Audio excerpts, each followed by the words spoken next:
Límite 5. Segunda parte. La comisaría de policía estaba bastante iluminada.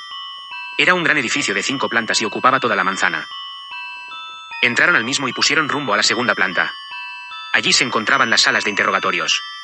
Antes llegaron a una habitación de reuniones donde le pondrían en situación sobre todo el asunto. Debía conocer los detalles del caso y del secuestrador para poder tener alguna posibilidad de interrogarle con éxito. En las dependencias policiales no habían muchas personas dadas las horas que eran. El turno nocturno era bastante tranquilo. Había una mesa de reuniones donde tomaron asientos la mujer y él. El comisario se introdujo en un despacho y poco después salió portando unas carpetas que les entregó a continuación. Acto seguido les indicó que lo estudiaran y salió de aquella estancia cerrando la puerta tras de sí. ¿Estás nervioso, Garrido?, preguntó ella. La verdad es que sí, dijo con voz titubeante. No tengo ni idea ni por dónde empezar. Tranquilízate, para eso estamos aquí, la idea es ponerte al tanto y verás cómo todo sale bien. Le consoló. Además tu instinto policial hará el resto. ¿Tú crees, Fuentes? Estoy segura. Durante la siguiente hora repasaron todo el caso. No era el primer delito de ese secuestrador, ya había cumplido una condena por abusos a otro chico hacía unos años. Era un peligroso depredador sexual al que había que parar en seco, y estaba a punto de salirse con la suya, si la policía no conseguía en este tiempo límite sacarle la información. La fiscalía había aceptado el trato, confiando en que le cazarían más tarde, y ya quedaba menos de 5 horas para soltarle, y como añadidura con dinero del contribuyente, una suma considerable con la que podría desaparecer y seguir secuestrando y abusando de más menores. No lo podían permitir y Garrido lo sabía, aún incluso sin recordar nada de su vida y de su trabajo. En su interior sabía que no lo permitiría. 2:50 de la madrugada. Tic-tac. Tic-tac. Los minutos iban consumiéndose inexorablemente. 4 horas y 10 minutos era todo el tiempo que tenían y aún no había mantenido contacto con el secuestrador. Este esperaba sentado y esposado a una mesa en el cuarto de interrogatorio número 1.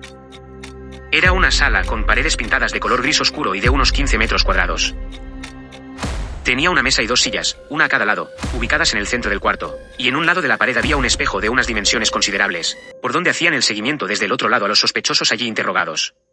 Eso era todo lo que había en dicha habitación. Las luces que iluminaban aquella estancia la producía unos fluorescentes que estaban en el techo de la sala. En una de esas sillas permanecía sentado el secuestrador. Sus manos las tenía esposadas a la mesa mediante una placa metálica, soldada la misma en donde los grilletes estaban anclados.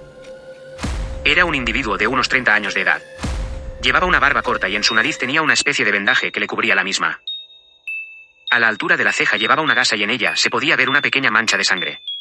Sin duda era el resultado del interrogatorio anterior del inspector Garrido. El comisario le había dicho que le propinó una paliza aunque no recordaba haberlo hecho. La puerta de la sala se abrió y un segundo más tarde entró Garrido a la misma. Cerró la puerta tras de sí y se dirigió hacia la silla inmediatamente enfrente del preso. Este no dijo nada, solo permaneció inmóvil mientras el inspector ocupaba el asiento. Quería lo primero, hizo una pequeña pausa al mismo tiempo que colocaba una carpeta en la mesa, luego prosiguió. Decía, que quería pedirte disculpas por eso que te hice la otra vez que hablamos. La verdad es que tuve un accidente y no recuerdo habértelo hecho, pero me han comunicado que soy culpable de ello. No volverá a pasar. Lo siento mucho. Dijo Garrido mirándole a los ojos directamente. El secuestrador permaneció en silencio, no hizo el menor gesto desde la entrada del inspector. Solo mantenía su visión en un punto en el espacio, parecía ido completamente. Era un rostro frío y vacío de cualquier emoción. ¿Me has oído? El hombre no contestó. Ni siquiera parecía haberle escuchado. La cosa no iba a ser fácil. Sabía que en pocas horas abandonaría las dependencias policiales y recobraría la libertad, así que no le interesaba soltar palabra alguna, solo tendría que permanecer en silencio ese tiempo y se largaría. Garrido abrió la carpeta y comenzó el interrogatorio.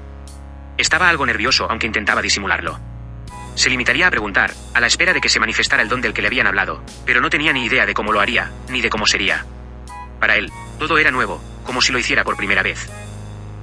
Mira, sé que no quieres hablar conmigo, pero tenemos hasta las 7 de la mañana hasta que venga tu abogado y te vayas. No tienes que contestar a mis preguntas si no quieres, pero podemos charlar un poco hasta entonces. Sé que no vas a decirme dónde tienes al pequeño, serías un gilipollas si lo hicieras ya que es tu billete de salida, pero quedarte ahí callado solo hará que el tiempo pase más despacio y que mi presencia sea aún más molesta porque no voy a dejarte solo en este tiempo. Así que lo mejor será que charlemos como si fuésemos amigos, ¿no te parece? Finalizó su introducción. El secuestrador trasladó la mirada desde el infinito en donde la tenía fijada hasta directamente los ojos de Garrido, pero permaneció en silencio. El otro hombre prosiguió. Veo en tu ficha, que cumpliste una condena por abusar de un chico hace unos años. En ese mismo instante se incorporó del asiento, y comenzó a dar vueltas por la pequeña habitación con los papeles en la mano. Tenía 8 años y abusaste del pequeño durante días, no sé. Siempre me he preguntado. ¿Qué motiva a una persona a comportamientos tan deleznables y repugnantes como ese? Siempre he pensado que la gente que hace eso son enfermos mentales, pero no locos, no me entiendas mal, se corrigió.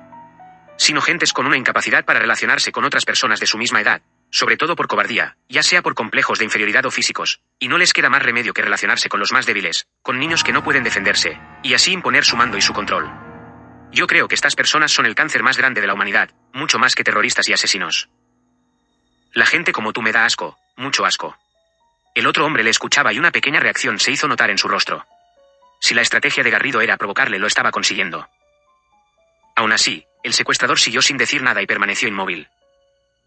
Van a ser unas largas horas, dijo el policía. Voy por un café, ¿te traigo uno? Le preguntó. El hombre no le respondió. Está bien, te lo traeré. A continuación, abandonó por unos momentos la habitación. En el pasillo le esperaba el comisario Sánchez y Fuentes. Este con una expresión negativa en su rostro. ¿Se puede saber qué estás haciendo, Garrido?, espetó. Estoy haciendo lo que me han pedido que haga. Hablar con él. ¿Y crees que provocándole va a decirte dónde está el chico? No sea ingenuo, comisario. Puede que no recuerde quién soy ni cómo hacer un interrogatorio, pero lo que sí sé es que este individuo no va a decir a nadie voluntariamente el paradero del muchacho. Será un indeseable, pero no es gilipollas, y usted lo sabe, dijo Garrido. Intento sonsacarle reacciones a ver si se manifiestan esas visiones que ustedes aseguran que tengo y así obtener alguna pista de dónde se encuentra el chico. Estoy con Garrido, dijo ella. Déjele a su aire, démosle tiempo. No tenemos tiempo, Fuentes. Pues déjeme intentarlo y no se meta. Y si no, devuélvanme al hospital, exclamó Garrido enfadado. Está bien, sigue intentándolo. Necesito ese par de cafés. Acto seguido se dirigió hacia la máquina y depositó varias monedas. Un minuto más tarde cogió las bebidas y se encaminó de vuelta a la sala. ¿Habéis investigado todas las propiedades del secuestrador?, le preguntó a ella. Sí, por supuesto, lo hicimos, y de sus familiares, respondió. Todo está en la carpeta, pero sé que se nos pasa algo, tengo esa sensación, finalizó. Voy a entrar. El secuestrador seguía en la misma pose. La mirada perdida en un punto en el espacio como si pudiera ver hacia otra dimensión. Ni se inmutó lo más mínimo cuando Garrido entró a la sala. Este tomó asiento, dejó los cafés y abrió la carpeta que reposaba en la mesa. Sacó una de las hojas, la hojeó durante unos instantes y luego dijo: La verdad es que no me acuerdo de nada, tuve un accidente como ya sabes y todo lo que sabía de ti, del caso, y de prácticamente todo está bloqueado en mi mente, por eso he cogido este papel. Hizo una pausa, se acomodó en la silla y continuó. Como tenemos tiempo hasta que venga tu abogado, voy a conocerte ahora. ¿Sabes que en estos papeles está toda tu vida entera? No esperó a que contestara, sabía que no lo haría, así que siguió diciendo. En esta hoja, por ejemplo, habla del tiempo que pasaste en la prisión donde te tuvieron confinado, en el área donde meten a los chivatos, a los suicidas y a los pedófilos como tú. Acto seguido puso la hoja de cara al secuestrador encima de la mesa. El otro hombre miró la hoja. De otra forma los presos hubieran acabado contigo, no hay cosa que le repugne más que un violador de niños, dijo el policía. En ese mismo instante se dirigió hacia el espejo para decir: Necesito que entre alguien y le quite las esposas al preso. Por una especie de altavoz que había en un rincón de la sala se oyó una voz. No es posible. Era la voz del comisario. ¿A dónde va a ir? Que entre alguien ahora y le quite los grilletes a este hombre. Lo espetó directamente hacia el espejo. Segundos más tarde, se abrió la puerta, y un uniformado entró en la sala haciendo lo propio. El detenido se frotó las muñecas de forma alterna. La presión que el metal le había hecho le dejó una marca enrojecida en las mismas. Ahí tienes tu café, si te apetece.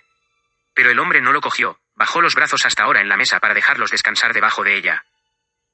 Mira, ahí lo dice en la hoja, incluso en el área de seguridad de la prisión te negabas a salir al patio. Lo dijo al mismo tiempo que señalaba el párrafo donde lo decía.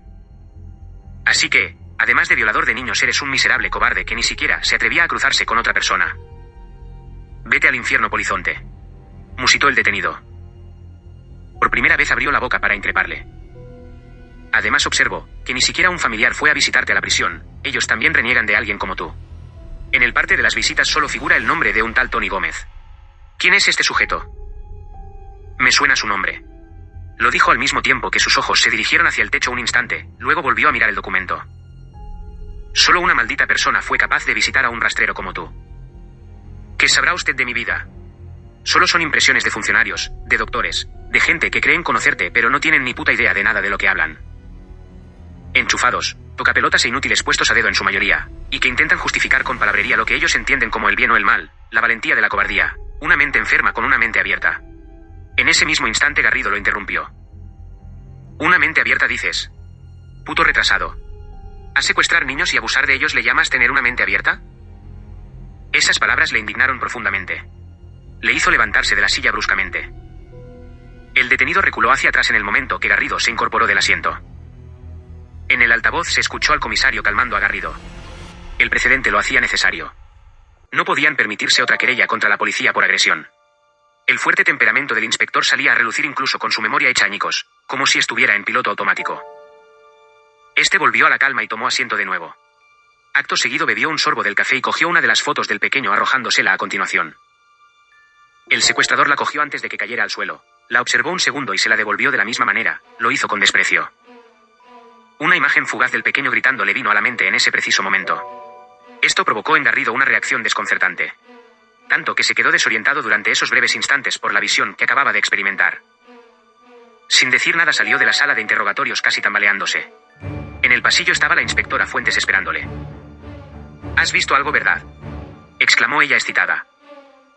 Ha sido tan extraño, dijo mientras entraban en la habitación al otro lado del espejo. Allí aguardaba el comisario Sánchez. ¿Qué ha visto exactamente Garrido?, preguntó el jefe. No sé cómo explicarlo, pero he visualizado al niño. Era una imagen algo borrosa, pero estoy seguro. Estaba gritando. ¿Puede decir algo más?